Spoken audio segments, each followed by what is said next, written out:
আমার এখানের এই ভিউটা অনেক অনেক পছন্দ। Searching for a new route. Turn right towards. আমি কিন্তু 8টায় উঠে গিয়েছি, আজকে আমার লেট হয়েছে তোমার জন্য। Towards. 10টা দিকে বেরোলে আমি যে 10টা দিকে বেরোলে লেট হয়ে যাবে। 9টার মাস বেরোতে হবে। You have veered off মানে আমি সারাটা ঘুম থেকে course. কল Searching দিয়ে for উঠে। a new route. 9টার দিকে এসে বসে আছে। তুমি অনেক লেট লতিফ, কিন্তু তুমি জানো Roundabout. তোমার জন্য আমার সব জায়গায় লেট হয়। হ্যাঁ? হ্যাঁ, ওরে বাবা। কে আমি বলে? কোনো লেট করি না, কে বলে? আমি লেট করি না, আমি সব সময় সব জায়গায় দ্রুত পৌঁছে যাই। একটানা 17-18 ঘন্টা ঘুমাও আবার বলো লেট করো না। হ্যাঁ, তুমি কি বলো? Towards. তুমি 17-18 ঘন্টা ঘুমাও না বলো? কিছু মানে রাতে ঘুমিয়েছো, পরের দিন তুমি সন্ধ্যা ঘুম থেকে উঠো।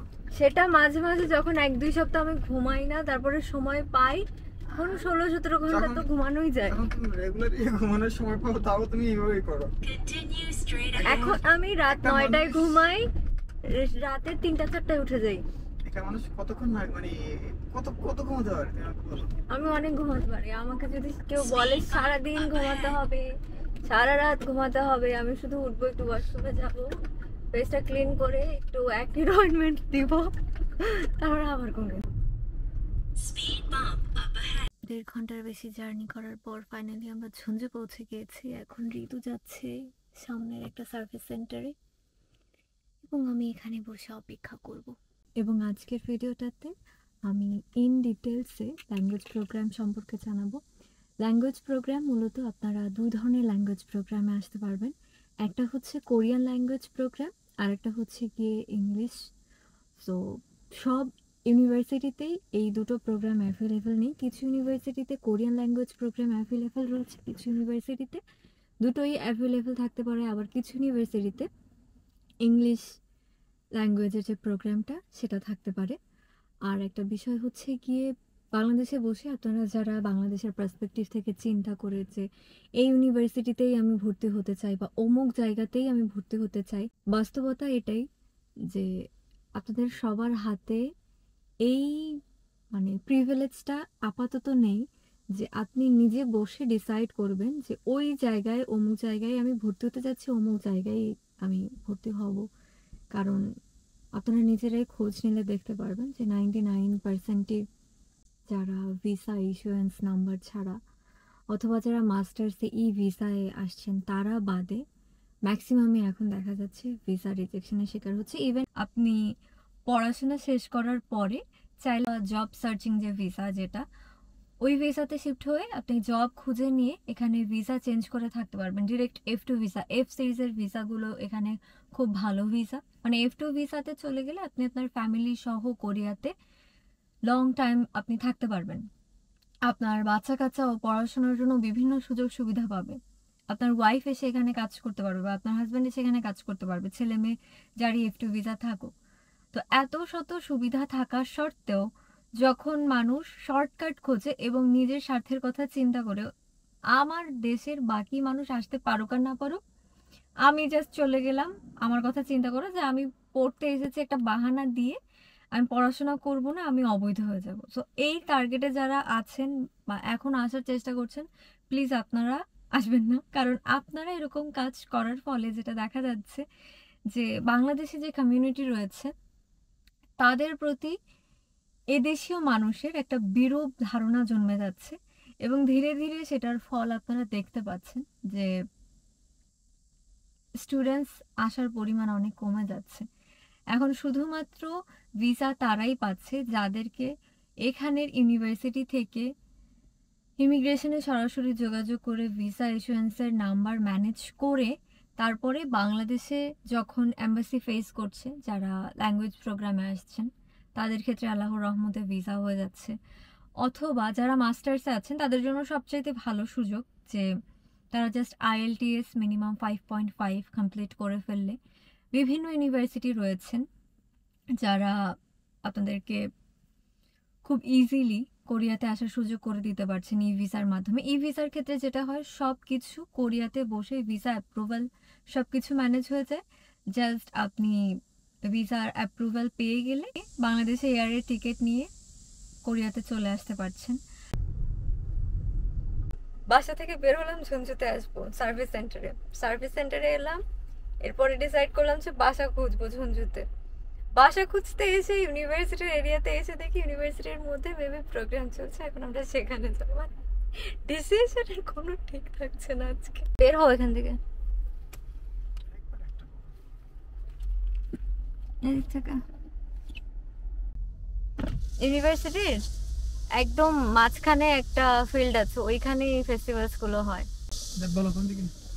এদিকে জানে হাতের ডানে। তো ওয়ান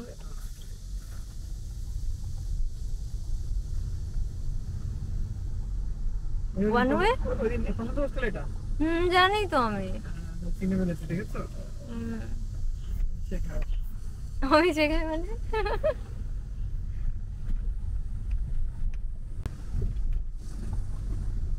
আমার রোজ হাঁটার রাস্তা এগুলো। এদিকে এই যে দেখতে পাচ্ছ না, ঝনবুক ন্যাশনাল ইউনিভার্সিটি, যেদিন স্টুডেন্টস আসে এইখানে সবাই ওয়েট করে, এখান থেকে খাবার ফুল সবকিছু দিয়ে স্টুডেন্টসদেরকে আমন্ত্রণ জানায় যারা হোস্টেলে থাকে। তুই যখন জয়েন করো তখন ওরাই করেছিল? আমি কি এইভাবে এসেছিলাম? ঢুকলো তো এখন। এখানে বাসের সুবিধাটা অনেক ভালো, ইউনিভার্সিটির এই সাইডে বাসের সুবিধা, আর এই সাইডের পড়াশোনার পরিবেশটাও ভালো, সব স্টুডেন্টস অনেক ভালোভাবে পড়তে থাকে। ও সাউন্ড নাই পাওয়ার নাই, কিছু হচ্ছে না। আরে পার্কিং প্রিপারেশন নিচ্ছে সব জায়গায় কথা বলো। ফেস্টিভ্যালের, ওই যে প্রিপারেশন নিচ্ছে। সামনের দিকে যাও, এই ফিল্ডটাতেই হয় যত ফেস্টিভ্যালস ইউনিভার্সিটির।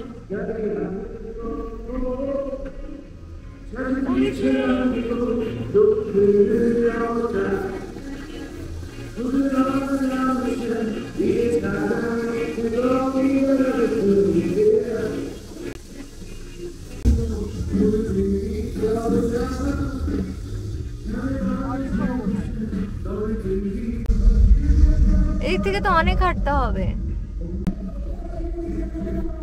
সামনেই আছে। হ্যাঁ, তুমি বলেছিলে নিচে কি অন্যান্য টাইম সাইডে এখানে বসে ফেস্টিভ্যাল বা যে কনসার্টই হোক দেখে চলে যায়, বাট আজকে টিকিট পারচেজ করতে গিয়ে দেখি 2 জনের 2,40,000 ওয়াট। দেন আমি বললাম আচ্ছা এত টাকা খরচ করে আমি কনসার্টে যাবো না, তো আমি এখন ব্যাক চলে যাচ্ছি। আজকে আমি রোদে শেষ, মানে জঘন্য গরম ভাই। মনে হচ্ছে বের হওয়া ভুলে গেছে। তুমি 2,40,000 দেখেও টাকা দিয়ে আমি দিয়েছো? তো এখানে আছে 11,000 বললাম, আমি তো ক্রেডিট কার্ড বুঝি না কত টাকা কেটেছে। আমি 2,40,000 ওয়ান শুনলে জীবনেও তো টাকা দিয়ে দিতাম না। আমি তো জানি না যে দিলাম না 11,000 এত বেশি কি করে বুঝবো। চলো বাসা বুঝি তোমার। হ্যাঁ চলো, গরম? আর একটু রিল্যাক্স হয়নি, অনেক গরম। ও ডগজিং পার্কের ওইদিকে চলো। এটা হচ্ছে ঝঞ্ঝু ডগজিং পার্ক। আমরা জাপানে যখন গিয়েছিলাম, জাপানেও একটা জায়গা রয়েছে ওনো পার্ক, আই থিঙ্ক, আমি যদি ভুল না বলে থাকি, সেম টু সেম ওইখানে যেমন মানে এই যে এই ফুলগুলো UNO park. UNO park same to same এই জায়গাটার মতো ছিল, এবং ওই জায়গাটাই আমি এই কথাটাই বলছিলাম। ওই ব্লগটা যদি কেউ দেখেন না হলে বুঝতে পারবেন যে এই ফুলগুলোর কথা আমি বলছি চারিদিকে, এবং এর ভিতরের দিকে গেলে একদম হুবহু ওইখানের যে ভিউটা পাওয়া যায় সিমিলার ভিউ এখানে পাওয়া যায়। আর এই জায়গাটা আমরা এখানে বসে ম্যাক্সিমাম টাইম আমরা পড়ি, এই সাইডে পড়া যায়, বাট এই সাইডে আমি কখনো যাইনি। এই সাইডটা ওই পাশের ভিউটা অনেক সুন্দর, ওই পাশে চলো আমি দেখাই। সাইকেল নিয়ে আছে। এই জায়গাটায় আমি ম্যাক্সিমাম টাইম পড়ি, বাট এখানে বেশি শব্দ করা থাকে না। এই জায়গায় পানি একদম ঝলমল করতে থাকে, লিটারেলি পানি ঝলমল করে, এত সুন্দর লাগে এই জায়গাটা দুপুরবেলা। এই জন্য এখানে বসে পড়া আমার অনেক পছন্দ, কারণ এখানে বসে পড়লে এখানের এই ভিউটা দেখা যায়। এবং অনেক সময় আমি এই পাথরের উপরেও এসে বসে থাকি, আমার যখন মনটা একটু বেশি খারাপ থাকে। ওই স্কুটিটা নিয়ে চলে যাবে আমাকে দেখে। জঘন্য হবে আমার পায়ে। গাড়ির এখানে আসার সময় আস্তে আস্তে ওই জন্য তো জ্বলছে। আমি এত করে খেয়াল করি না। সঞ্জয় ইউনিভার্সিটি ওটা যাবো এখানে। এখানে একটা উজবেক রেস্টুরেন্ট আছে, ওখানে সিঙ্গারা পাওয়া যায়। এই তুমি দূরে করছো এটা কেন? আমি কি এক্সপ্রেশন দিলাম? আজকে কি কোন দিন? আজকে স্বাধীনতা দিবস। আর কি দিবস? আজকে কারোর জন্মদিন। জন্মদিন আজকে কার যেন জন্মদিন। ভুলে গিয়েছো, তুমি ভুলে গিয়েছো। ট্রিট দাও বন্ধু। ওরে বাবা, উইশ করা রাত চলে গিয়েছে। এই কই দিন রাত চলে গেছে? 12টা বাজে উইশ। আজকে 15 এই হচ্ছে ভালোবাসা। সরো, একটা বান্ধব উইশ করে না, কেউ উইশ করে না। এই আমি উইশ করলাম এই এখন। যাও, এই তুমি আমার পোস্ট দেখো। আমি অ্যাকসেপ্ট করলাম না উইশের। আমি তোমাকে পোস্ট করে উইশ করেছি। কখন তুমি উইশ করেছো? তুমি পোস্ট দেখো নাই? কখন তুমি উইশ করেছো? তুমি পোস্ট দেখো নাই? সকালে? এখন? যখন মনে পড়বে তখনই তো উইশ করব না। আমি এখন এটা অ্যাকসেপ্ট করব না। কেন? আচ্ছা, তুমি কি কালকে রাতে বাসায় ছিলে? তুমি তোমার ডেস্কে বসে কাজ করো। আমি তো শুয়েছিলাম, ফোন রেখে দিয়েছিলাম 11টায়।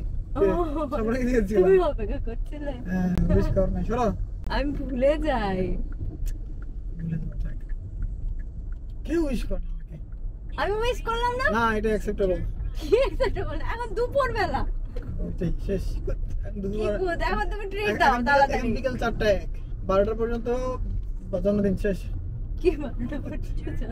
আরে না, এখনো সন্ধ্যাও হয় এখন নাই। সন্ধ্যা দিন, এখন জন্মদিন না, এখন হয়তো সন্ধ্যা দিন। কিসের সন্ধ্যা? বিকেল দিন। এখন কিসের সন্ধ্যা? আমার 4টা বাজে। 4টা বাজে সন্ধ্যা নাকি? হ্যাঁ, বাজেটা ওটা। চলো, চলো। ওইটা নিয়ে আর কোনো কথা হবে না। এখন চলো আমরা এখন সেলিব্রেট করবো। চলো নেই, হ্যাঁ চলো আমরা আজকে বুসান যাবো না? নেই, হ্যাঁ। এখানে এত বেশি ব্রাইট লাগছে রোদের জন্য, ভূত বানিয়ে দিচ্ছে সাদা। মনে যখন পড়বে তখনই তো মানুষ উইশ করে না। তুমিও কি আমাকে সাথে সাথে উইশ করো? সাথে সাথে উইশ করেছি, 1 সেকেন্ড লেট না, সবার আগে উইশ করেছি। এটা সত্য। তুমি আর মানহাই শুধু আমার বার্থডে মনে রাখো পারফেক্টলি। বাদ বাদ বাদ। কেন মা বাবা মনে রাখে নাই? মা বাবা তো জানেই না। কি জানে না? কি বলো? মা বাবা জন্মদিনে কখনো জানে উইশ উইশ ওইটাই তো, বাবা মা তো উইশ করবে না। হ্যাঁ, তো মা তুমি যদি ওইটা অ্যাকসেপ্ট করতে পারো, why I have to do that? ছোটবেলা থেকে দেখে এসেছি মা বাবা এমন, কিন্তু এখন ওনা তো এই যুগের মানুষ। আমি তোমার বউ কি করে ছোটবেলা থেকে দেখবা তুমি? তো সেটাই তো বললাম, তুমি এখন তুমি তো এই যুগের মানুষ, আমার সেম এজে। হ্যাঁ তো মা বাবা তো সেম এজ না, ওনারা নাই উইশ করতে পারে। তাদের আগে যারা ছিল তারা কেউ কাউকে উইশ করে না এরকম, কিন্তু এখন তো উইশ করেছি না, পোস্ট করেছি না। ওরে বাবা, উদ্ধার করে দিস। থাক, তো এখন তুমি ট্রিট দিয়ে উদ্ধার করো। মাল হাজি মাছ, মাল হাজিমা চুপ মাল কি? হাজি কেন?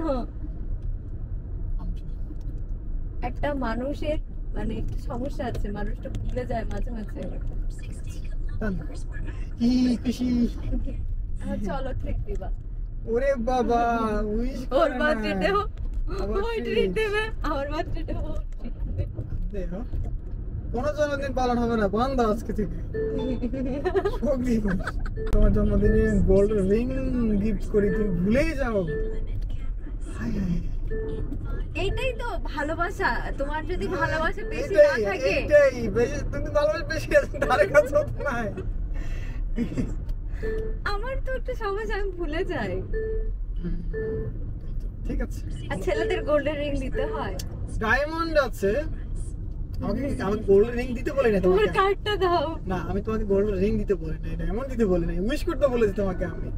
উইশ করতে উইশ টাকা লাগে। করেছি, তুমি ওরে। যদি পোস্ট চেক করো। ওরে বাবা, এখন উইশ করেছ, আমি ড্রাইভ করছি তো উইশ করে একদম উদ্ধার করে দিয়েছি। আরে না, এখন না, তুমি যখন সার্ভিস সেন্টারে গেছো তখন। ওরে বাবা, সেটা মনে হয় 2 দিন আগে, কিছুক্ষণ আগেই সার্ভিস সেন্টারে বের হয়েছে আমি। তো কি হচ্ছে? আচ্ছা থাক, বের হচ্ছে। কিছু এখন কি তুমি ট্রিটটা দিবা নাকি দিবা না এটা বলো। কোনো ট্রিট তো হবে না। কেন? কেন? আনতে নিদা। চল একটা পেস্ট্রি কেক কিনি। ও আমাকে হালাল ফুডের শপে এনেছে, কিন্তু আমি চশমাটা নিয়ে আসতে ভুলে গিয়েছি, তাহলে এখন আমি কি কিনবো বলো? ভাইয়ের চোখ দিয়ে দেখে দেখে কেন বলছিলাম, কারণ ভাইয়ের কোনো জায়গায় লেখা নাই ভাইয়া বার্থডে। হ্যাঁ ওই যে উনি আগে বার্থডে সেলিব্রেট করতো না তো, ওর বার্থডে তো তুই আমি সেলিব্রেট করি শুধু।